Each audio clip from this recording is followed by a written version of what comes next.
Fontes do Ministério de Minas e Energia, ouvidas pela reportagem do Brasil 61, garantem que o primeiro leilão de armazenamento de energias renováveis está mantido para abril deste ano. A área técnica do órgão trabalha nos preparativos do certame e na consolidação dos dados da consulta pública encerrada no mês passado. O setor de geração de energia teme um atraso no cronograma após sanção do marco regulatório. Entidades do ramo enxergam contradições em trechos da norma e o processo burocrático do leilão. Para Marcos Vlasites, presidente do Conselho da Associação Brasileira de Soluções de Armazenamento de Energia, ampliar a inserção do armazenamento no setor elétrico é urgente. A gente precisa de um leilão de armazenamento.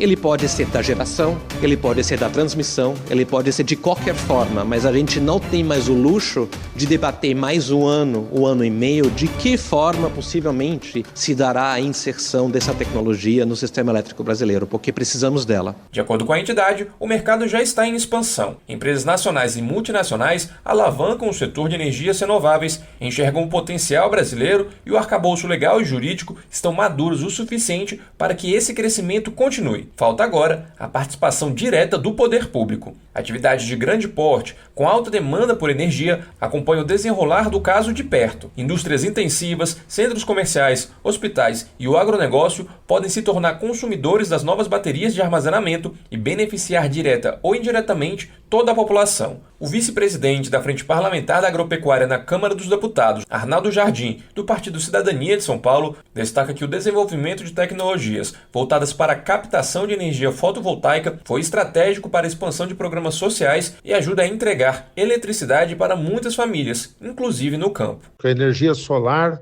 hoje corresponde a um percentual de mais de 11% da energia gerada no país, e isso criou um clima positivo para que não só programas como Luz para Todos, mas que a energia através da solar, com autonomia, sem custos adicionais e que são recuperáveis num prazo curto, pudesse chegar às propriedades. O leilão de reserva de capacidade e armazenamento tem o objetivo de contratar potência em megawatts proveniente de novos sistemas de armazenamento de energia em baterias. Na prática, o leilão permitirá que empresas instalem e operem grandes sistemas de baterias capazes de armazenar energia elétrica e liberá-la quando necessário, contribuindo para a estabilidade e a segurança do fornecimento em todo o país. Reportagem Álvaro Couto. Uma mudança ocorrida no Paraguai abriu caminho para a produção de tilápia no reservatório da usina de Itaipu, que é binacional,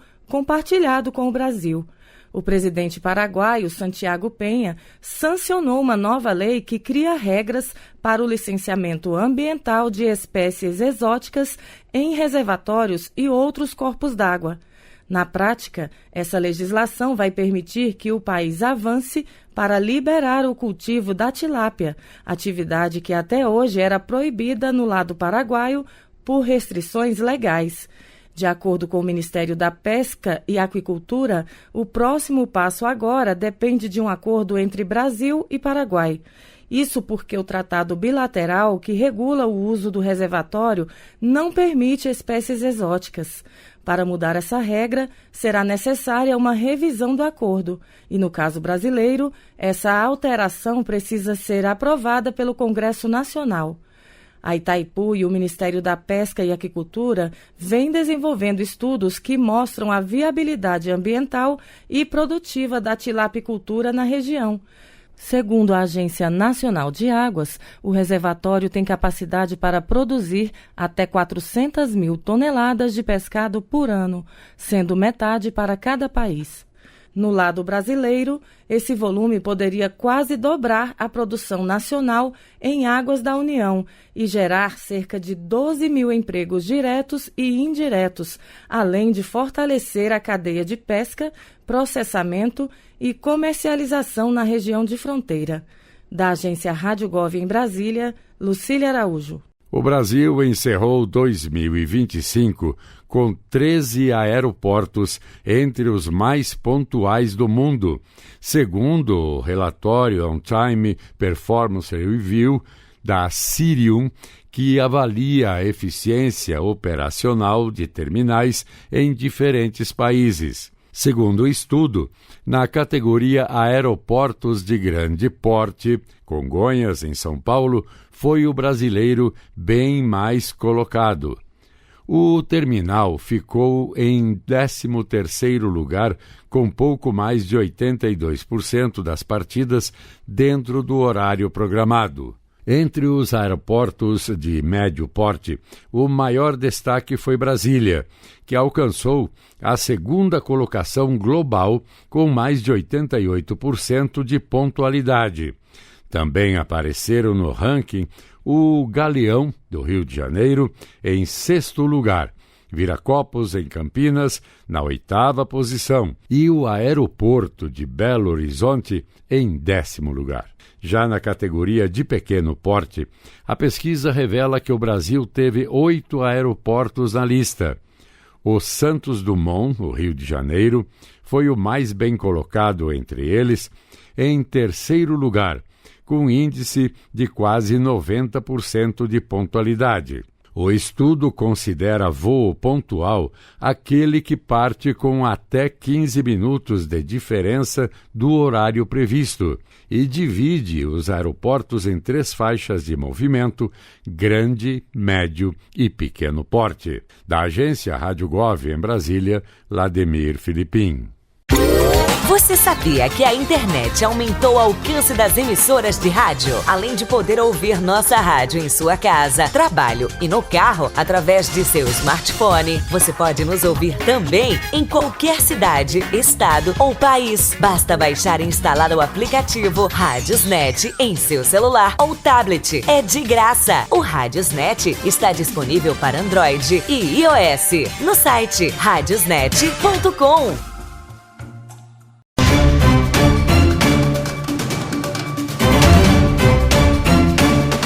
A nova tabela do Imposto de Renda da Pessoa Física de 2026 já está em vigor desde o dia 1º de janeiro. A novidade é a isenção de impostos para trabalhadores que ganham até R$ 5.000 por mês. A medida também estabelece a redução gradual do imposto para rendas até R$ 7.350.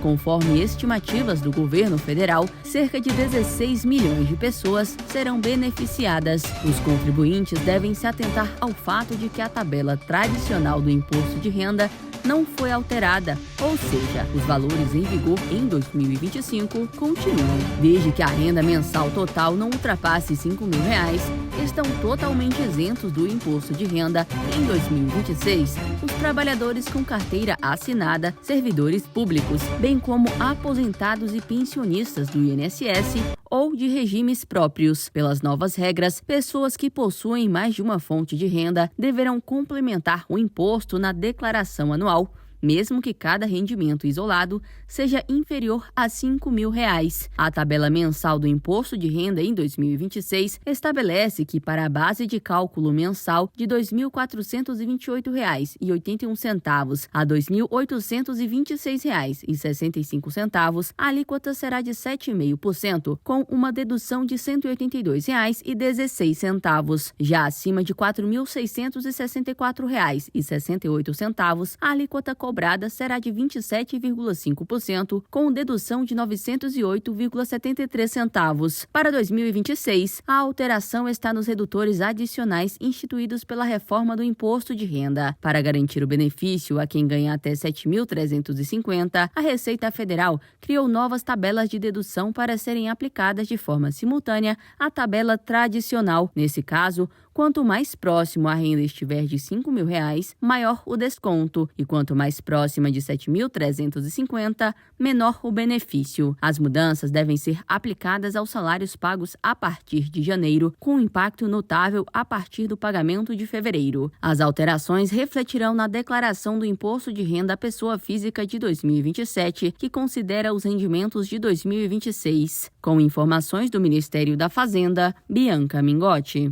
A fronteira entre o Brasil e a Venezuela, no município de Pacaraima, em Roraima, permanece aberta nos 2 sentidos e não há previsão de suspensão do fluxo de pessoas. A informação foi confirmada pela Polícia Militar de Roraima em nota divulgada após a invasão dos Estados Unidos ao território venezuelano e a captura do presidente Nicolás Maduro e de sua esposa Cília Flores no último sábado, 3 de janeiro. Ainda no sábado, após reunião coordenada pelo presidente Lula em Brasília, O ministro da Defesa, José Múcio, afirmou que a fronteira segue sob monitoramento constante. Nesta segunda-feira, 5 de janeiro, a assessoria da pasta reiterou que a fronteira permanece aberta. De acordo com a Polícia Militar de Fronteira, houve uma leve redução no fluxo de imigrantes, apesar dos acontecimentos recentes, e o trânsito na linha internacional segue de forma tranquila. O ministro da Defesa também destacou que não há registro de movimentação atípica na fronteira entre Brasil e Venezuela, que segue sendo monitorada. Segundo ele, o governo federal está em contato direto com o governador de Roraima, Antônio Denário. Segundo a PM de Roraima, o reforço no policiamento permanece ativo com a mobilização de viaturas especializadas do Batalhão de Operações Policiais Especiais, atuando de forma preventiva para garantir a ordem pública, a segurança da população e a normalidade no lado brasileiro da fronteira. Em nota, o governo de Roraima informou que os órgãos de segurança pública do estado seguem preparados e articulados, mantendo as atividades regulares, com foco na garantia da paz, da proteção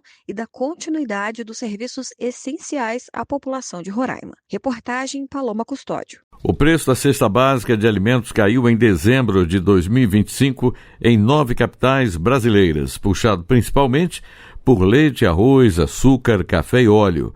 O levantamento da Companhia Nacional de Abastecimento Conab e o Departamento Intersindical de Estatística e Estudos Socioeconômicos de ESE mostram alívio no custo de itens essenciais na alimentação das famílias em parte do país.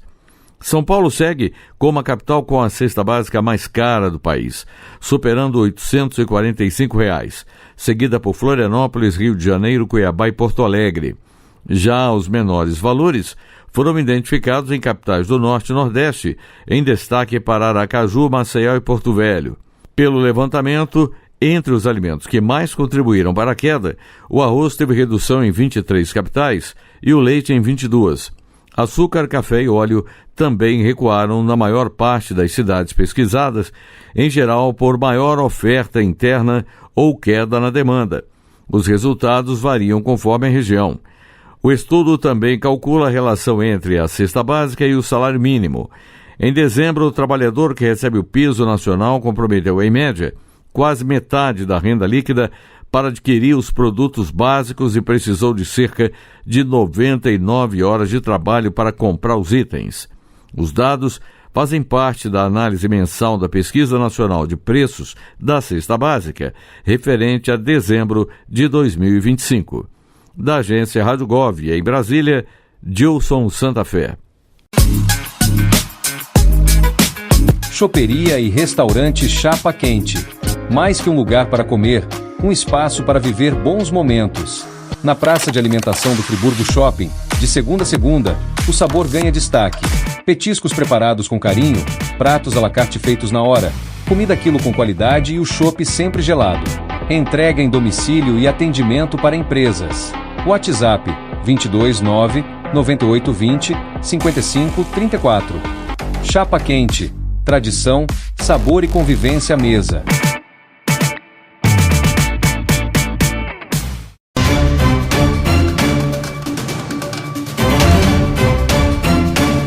A cidade de Balneário Camboriú, localizada em Santa Catarina, registrou o metro quadrado mais caro do Brasil em dezembro de 2025. Com um valor de R$ 14.906, a cidade liderou com o mercado imobiliário mais valioso dentre todas as 56 localidades monitoradas pelo índice FIPZAP. O município catarinense superou capitais como São Paulo, que chegou a R$ 11.900 por metro quadrado, Rio de Janeiro com R$ 10.830 e a própria capital, Florianópolis, que registrou um metro quadrado a R$ 12.773. A segunda colocada no ranking também é catarinense, Itapema, com o valor de R$ 14.843 por metro quadrado. Balneário Camboriú tem mostrado um ciclo prolongado de valorização. Conforme o portal Infomoney, o resultado reforça a posição da cidade como um dos principais polos de imóveis de alto padrão do Brasil. A cidade litorânea catarinense possui peculiaridades que tornam a oferta de terrenos disponíveis escassa, especialmente nas áreas mais valorizadas da orla. Em contrapartida, a demanda tem sido impulsionada por compradores de alta renda, investidores e público interessado em segunda residência, segundo o Infomoney. As 10 cidades com imóveis mais caros estão concentradas nas regiões Sul e Sudeste. O destaque vai para os estados de Santa Catarina, Espírito Santo e São Paulo. Já o metro quadrado mais barato foi identificado em Pelotas, no Rio Grande do Sul, com um valor de R$ 4.353. Em 2025, o índice FIPZAP acumulou alta de 6,52%, a segunda maior dos últimos 11 anos, superando ainda a inflação ao consumidor. O ranking completo dos municípios com metro quadrado mais caro do país pode ser acessado em brasil61.com. Reportagem Bianca Mingotti. O Brasil reforçou neste início de ano a oferta de vacinas para o público infantil e, segundo o Ministério da Saúde, mantém um dos calendários mais completos do mundo, com 16 imunizantes disponíveis gratuitamente no SUS. De acordo com a pasta, a estratégia segue na contramão de decisões adotadas em alguns países que reduziram a aplicação de vacinas em crianças em suas políticas de saúde. Para incentivar a atualização da caderneta, o Ministério enviou mensagens pelo aplicativo Meu SUS Digital para mais de 3 milhões de usuários. O aplicativo permite que pais ou responsáveis acompanhem o esquema vacinal das crianças pelo celular. Atualmente, o calendário do SUS oferece proteção contra doenças como hepatites, poliomielite, sarampo, meningites, pneumonia, febre amarela, influenza, Covid-19 e HPV. Conforme dados oficiais, na última campanha de multivacinação, mais de 7 milhões de doses foram aplicadas em crianças e adolescentes de até 15 anos. No total, quase 300 milhões de doses são distribuídas anualmente para todas as faixas etárias. Entre as incorporações recentes está a vacina contra o vírus sincicial respiratório para gestantes, com foco na proteção dos recém-nascidos contra bronquiolite e outras infecções respiratórias. Da Agência Rádio Gov em Brasília, José Carlos Andrade.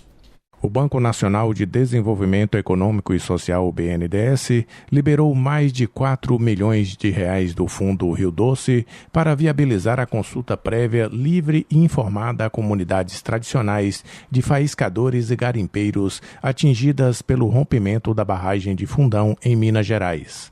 A medida integra o novo acordo de reparação homologado em dezembro de 2024 e busca assegurar a participação dessas populações na formulação das ações reparatórias. A iniciativa será implementada pelo Ministério do Desenvolvimento Agrário e Agricultura Familiar, com execução da Agência Nacional de Assistência Técnica e Extensão Rural, em parceria com a Fundação Instituto de Pesquisas Econômicas Administrativas e Contábeis de Minas Gerais, ligada à Universidade Federal de Minas Gerais. A consulta deve alcançar cerca de 2.900 núcleos familiares, distribuídos em 6 municípios mineiros ao longo do Rio Doce, com ações de mapeamento, escuta qualificada e levantamento de informações socioeconômicas e culturais. A consulta prévia é um direito garantido pela Convenção 169 da Organização Internacional do Trabalho, da qual o Brasil é signatário e foi reafirmada no novo Acordo do Rio Doce. Em um ano de vigência, o acordo já destinou mais de 1,5 bilhão de reais a ações de reparação nos territórios atingidos pelo desastre de 2015, que impactou cerca de 2.300.000 pessoas em Minas Gerais e no Espírito Santo. Da Agência Rádio Gov em Brasília, Claudimário Carvalho. Reúna os amigos e a família e vá ao Bona Pizza. O funcionamento é de segunda a segunda até às 10 da noite. Localizado na praça de alimentação do Friburgo Shopping, o Bona Pizza oferece pizzas doces e salgadas, lanches rápidos, sucos e refrigerantes. Bona Pizza do Shopping da Praça. Telefone com WhatsApp 2523 3025. 2523 3025.